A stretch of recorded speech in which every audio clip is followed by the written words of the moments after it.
എൻ്റെ പേര് വിജയൻ. ഞാനിപ്പോൾ വന്നിരിക്കുന്നത് എൻ്റെ കുഞ്ഞിന് കിട്ടിയ രോഗസൗഖ്യത്തിന് നന്ദി പറയാൻ വേണ്ടിയിട്ടാണ്. ഞാൻ നവംബർ 15-ന് ഒരു ആൺകുഞ്ഞിന് ജന്മം നൽകുകയും ഒരു കുഴപ്പവുമില്ലാതെ 3 ദിവസം മുന്നോട്ട് പോവുകയും ചെയ്തു. അത് കഴിഞ്ഞപ്പോഴത്തേനും എൻ്റെ കുഞ്ഞിന് കണ്ടിന്യൂസ് ഫിക്സ് ജന്നി വരികയും ചെയ്തു. അത് കഴിഞ്ഞിട്ട് MRI ബ്രെയിനിൽ എൻ്റെ കുഞ്ഞിന് ബ്രെയിനിൽ ഇൻഫെക്ഷൻ ഉണ്ടായി. അതുമൂലമാണ് ഈ കണ്ടിന്യൂസ് ഫിക്സ് വരുന്നതെന്ന് ഡോക്ടർ ഡയഗ്നോസ് ചെയ്യുകയും ചെയ്തു. പിന്നെ കുഞ്ഞിന് എന്തും സംഭവിക്കാം എന്ന് ഡോക്ടർ പറഞ്ഞു. മരുന്നുകൊണ്ട് മാറാത്തത് പ്രാർത്ഥനകൾ കൊണ്ട് മാറും എന്ന് പറയുകയും ഞാൻ അന്ന് ബിലീവേഴ്സ് ഹോസ്പിറ്റലിൽ കുഞ്ഞിനെ ICUവിൽ അഡ്മിറ്റ് ആക്കുകയും ചെയ്തു. എനിക്ക് വരാൻ പറ്റാത്തത് കൊണ്ട് സിസേറിയൻ ആയിരുന്നു. എനിക്ക് വരാൻ പറ്റാത്തത് കൊണ്ട് എൻ്റെ അമ്മേനെ ഞാൻ ഇങ്ങോട്ട് അയച്ചു. ഉടമ്പടി എടുത്തു. അത് കഴിഞ്ഞിട്ട് ഡോക്ടറിൻ്റെ പെർമിഷനോട് കൂടി തന്നെ ഇവിടുന്ന് കിട്ടിയ തൈലവും എൻ്റെ കുഞ്ഞിൻ്റെ നെറ്റിയിൽ തേക്കുകയും പിന്നെ കൊന്തമാല കുഞ്ഞിൻ്റെ ബെഡിൻ്റെ അടിയിൽ വെക്കുകയും ചെയ്തു. ദിവസേന പ്രാർത്ഥിക്കുന്നുണ്ടായിരുന്നു.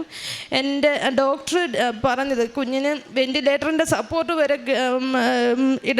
വെക്കേണ്ടി വരും, ഒരു മാറ്റം ഉണ്ടാകത്തില്ല, കുഞ്ഞിന് കണ്ടിന്യൂസ് ഫിക്സ് വന്നുകൊണ്ടിരിക്കുകയാണ്, മാറ്റം ഉണ്ടാകത്തില്ല എന്ന് പറഞ്ഞ അവസരത്തിൽ ഇവിടുത്തെ തൈലം തേച്ചപ്പോൾ തൊട്ട് എൻ്റെ കുഞ്ഞ് കണ്ണ് തുറക്കുകയും ഒത്തിരി മാറ്റങ്ങൾ എൻ്റെ കുഞ്ഞിലുണ്ടാകുകയും ചെയ്തു.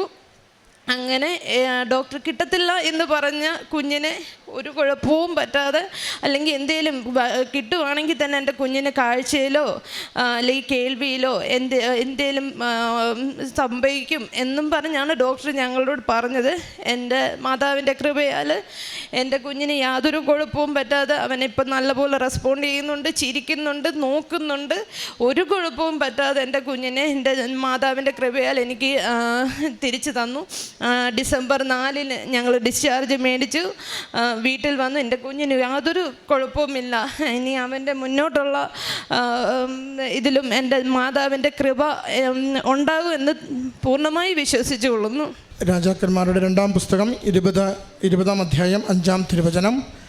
ഞാൻ നിൻ്റെ കണ്ണീർ കാണുകയും പ്രാർത്ഥന കേൾക്കുകയും ചെയ്തിരിക്കുന്നു. ഞാൻ നിന്നെ സുഖപ്പെടുത്തും. 3-ാം ദിവസം നീ കർത്താവിൻ്റെ ആലയത്തിലേക്ക് പോകും. ബിജി എന്ന ഈ മകൾ തൻ്റെ കുഞ്ഞിന് വേണ്ടിയുള്ള സാക്ഷ്യമാണ് ഈ അൾത്താരയിൽ പങ്കുവച്ചത്. ജനനത്തിന് ശേഷം മരണകരമായ അപകടാവസ്ഥയിൽ രോഗാവസ്ഥയിൽ കുഞ്ഞ് മാറ്റപ്പെട്ടപ്പോൾ അമ്മ മാതാവിൻ്റെ തിരുനടയിലെത്തി ഉടമ്പടി എടുക്കുകയും ഡോക്ടർമാർ മരണത്തോളം എത്തുന്ന ഗുരുതരമായ എല്ലാ രോഗാവസ്ഥകളെയും ആവർത്തിച്ച് പറയുമ്പോഴും പരിശുദ്ധ കൃപാസന മാതാവിൻ്റെ പ്രത്യക്ഷീകരണത്തിൻ്റെ സഹായത്താൽ കുഞ്ഞ് പൂർണ്ണ ആരോഗ്യം വീണ്ടെടുക്കുമെന്നും എല്ലാ പ്രശ്നങ്ങളെയും തരണം ചെയ്യുമെന്നും കുടുംബം ഉറച്ചു വിശ്വസിക്കുകയും അതിലൂടെ കണ്ണിൻ്റെ കാഴ്ച നഷ്ടപ്പെടുകയോ തലച്ചോറിൻ്റെ പ്രവർത്തനങ്ങൾക്ക് പ്രയാസങ്ങളൊന്നും വരികയോ മറ്റേതെങ്കിലും ശാരീരിക അവയവങ്ങൾക്ക് ഡോക്ടർമാർ പറഞ്ഞതുപോലെയുള്ള ബലക്ഷയങ്ങളോ കോട്ടങ്ങളോ ഒന്നും സംഭവിക്കാതെ ആരോഗ്യത്തോടെ കുഞ്ഞിനെ ലഭിച്ചതിനുള്ള സന്തോഷം കുടുംബം പങ്കുവയ്ക്കുകയാണ്. മരണത്തിന് നിഴൽ വീണ താഴ്വരയിലൂടെയാണ് ഞാൻ നടക്കുന്നതെങ്കിലും അങ്ങൻ്റെ കൂടെയുള്ളതിനാൽ അവിടുത്തെ ദണ്ഡും ഊന്നുവടിയും എന്നെ ആശ്വസിപ്പിച്ചെങ്കിലും ദണ്ഡും എന്നെ ആശ്വസിപ്പിക്കുമെന്ന് സങ്കീർത്തനം 23:4 നമ്മളെ ഓർമ്മിപ്പിക്കുന്നത് പോലെ ജീവിതത്തിൻ്റെ ഏറ്റവും ക്ലേശകരമായ നിമിഷങ്ങളിലും പരിശുദ്ധ കൃപാസന മാതാവിൽ അടിയുറച്ച് വിശ്വസിച്ചുകൊണ്ട് ഈ രോഗപീഠകളിൽ നിന്ന്, ഈ ജീവിത ദുരിതത്തിൽ നിന്ന്, ഈ കുഞ്ഞിനെ അപകടപ്പെടുത്തുന്ന എല്ലാ തരത്തിലുള്ള രോഗത്തിൻ്റെ തീവ്രതയിൽ നിന്ന് എൻ്റെ അമ്മ മാതാവ് തിരുക്കുമാരനോട് പറഞ്ഞ് കാനായിലെ കുറവ് നീക്കിയതുപോലെ കുഞ്ഞിൻ്റെ കുറവുകൾ നീക്കി സൗഖ്യപ്പെടുത്തുമെന്ന കുടുംബത്തിൻ്റെ വിശ്വാസമാണ് ഇന്ന് ആരോഗ്യമുള്ള കുഞ്ഞുമായി ഈ അൾത്താരയിൽ സാക്ഷ്യപ്പെടുത്തുവാൻ ഈ കുടുംബത്തെ സഹായിക്കുന്നത്.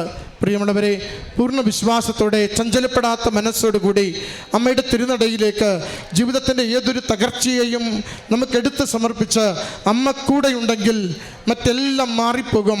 അമ്മ തിരുക്കുമാരനോട് പറഞ്ഞാൽ ലോകത്തിന് അസാധ്യമെന്ന് പറയുന്നത് പോലും നേടിയെടുക്കുവാൻ സാധിക്കും എന്ന പൂർണ്ണമായ ബോധ്യത്തോടെ ജീവിക്കുവാൻ നമുക്ക് പരിശ്രമിക്കാം.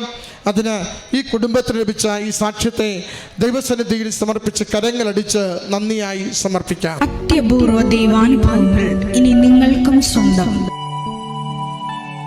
ഈ യൂട്യൂബ് ചാനൽ ഇതുവരെ സബ്സ്ക്രൈബ് ചെയ്തിട്ടില്ലെങ്കിൽ ഇപ്പോൾ തന്നെ സബ്സ്ക്രൈബ് ചെയ്യുക. ഈ വീഡിയോ ഇപ്പോൾ തന്നെ നിങ്ങളുടെ സുഹൃത്തുക്കൾക്ക് ഷെയർ ചെയ്തുകൊണ്ട് കർത്താവിൻ്റെ പ്രേക്ഷിതരാകുക.